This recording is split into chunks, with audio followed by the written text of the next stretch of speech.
بسم اللہ الرحمن الرحیم۔ ناظرین، پیج نمبر 201، صفحہ 201، ویلاگ نمبر 4 اور احادیث نمبر 140۔ اللہ کے لیے محبت کرنے والوں کا قیامت کے دن خاص امتیاز۔ قال اللہ تعالی فی شان حبیبی وما آتاکم الرسول فخذوہ وما نہاکم فانتہوا۔ جو تم کو رسول دیں وہ لے لو اور جس سے روکیں اس سے رک جاؤ۔ معرف الحدیث، احادیث نبوی کے ایک جدید اور جامع انتخاب، اردو ترجمہ اور تشریحات کے ساتھ۔ رائٹر ہیں اس کتاب کے مولانا محمد منظور نعمانی رحمۃ اللہ علیہ۔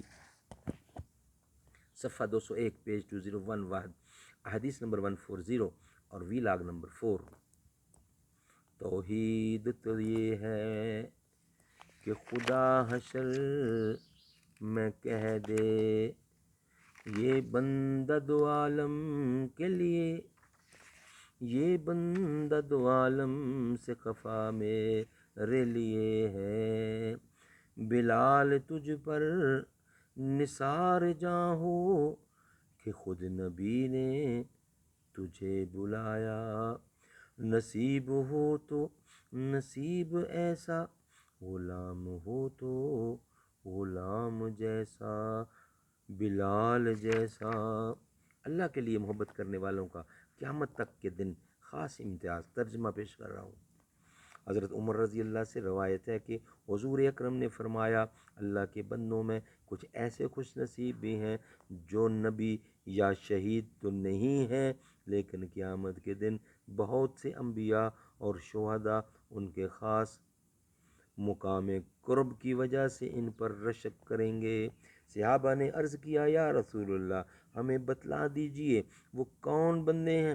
آپ نے فرمایا، وہ ہیں جنہوں نے بغیر کسی رشتہ اور قرابت کے اور بغیر کسی مالی لین دین کے روح خداوندی کی وجہ سے باہم محبت کی، پس قسم ہے خدا کی ان کے چہرے قیامت کے دن نورانی ہوں گے، بلکہ سراسر نور ہوں گے، اور وہ نور کے ممبروں پر ہوں گے، اور عام انسانوں کو جس وقت خوف و ہراس ہوگا اسی وقت وہ بے خوف اور مطمئن ہوں گے، اور جس وقت عام انسان مبتلا غم ہوں گے وہ اس وقت بے غم ہوں گے۔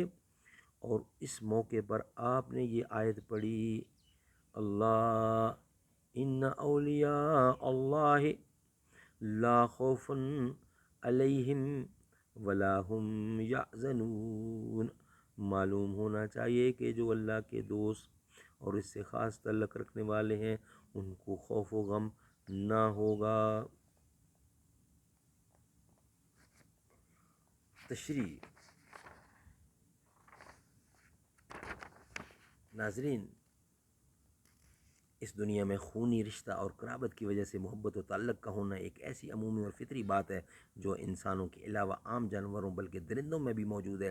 اسی طرح اگر کوئی شخص کسی کی مالی امداد کرتا ہے، اس کو ہدیہ اور تحفے دیتا ہے، تو اس میں اس محسن کی محبت پیدا ہو جانا بھی ایک ایسی فطری بات ہے جو کافروں، مشرکوں اور فاسقوں فاجروں میں بھی پائی جاتی ہے۔ لیکن کسی رشتہ اور قرابت کے بغیر اور کسی مالی لین دین اور کسی ہدیہ اور تحفے کے بغیر محض اللہ کے دین کے تعلق سے کسی سے محبت کرنا ایک ایسی ایمانی صفت ہے جس کی اللہ تعالیٰ کے ہاں بڑی قدر و قیمت ہے، اور اس کی وجہ سے بندہ اللہ تعالیٰ کا خاص محبوب و مقرر بن جاتا ہے، مقرب بن جاتا ہے، اور قیامت میں اس پر اللہ تعالیٰ کی ایسی نوازشیں ہوں گی کہ انبیاء اور شہداء اس پر رشک کریں گے۔ اس کا مطلب یہ نہ سمجھا جائے کہ یہ لوگ درجہ اور مرتبہ میں انبیاء و شہداء سے افضل اور بلند تر ہوں گے۔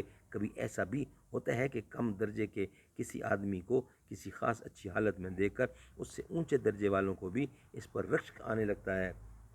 یہ بات عقل و منطق کے لحاظ سے اگرچہ بہت سونک و مستبعد معلوم ہوگی، لیکن واقعات کی دنیا میں بکثرت ایسا ہوتا رہتا ہے۔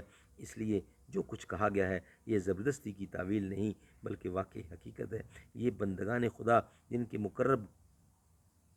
کے مقام قرب پر انبیاء و شہداء کو رشک آئے گا، حدیث میں ان کا تعارف ان الفاظ میں کرایا گیا، ہم قوم تحابوا بروح اللہ۔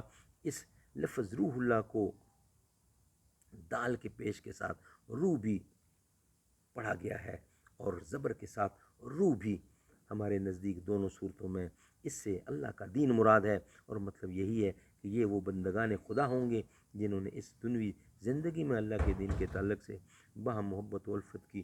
دین اس اخروی زندگی کے لیے جو اصل زندگی ہے، بامزلہ روح کے بھی ہے، اور بلا شبہ اللہ تعالیٰ کی خاص نعمت اور رحمت بھی ہے. اور روح کے معنی رحمت، نعمت اور راحت کے ہیں. الغرض اس لفظ کو خواہ دال کے پیش کے ساتھ پڑھا جائے یا زبر کے ساتھ، بہرحال میں مطلب ایک ہی ہوگا. حدیث کے آخری حصے میں فرمایا گیا ہے کہ اللہ کے دین کے تعلق سے محبت کرنے والے ان بندگان خدا پر اللہ تعالیٰ کا ایک خاص انعام ہوگا قیامت کے دن، جب کہ عام انسانوں پر خوف اور غم چھایا ہوگا. ان کے دلوں پر خوف اور غم کا کوئی اثر نہ ہوگا، اور یہ بالکل مطمئن اور اللہ تعالیٰ کی خاص فضل و کرم سے شاداں و فرحاں ہوں گے. لا خوف علیہم ولا هم یحزنون.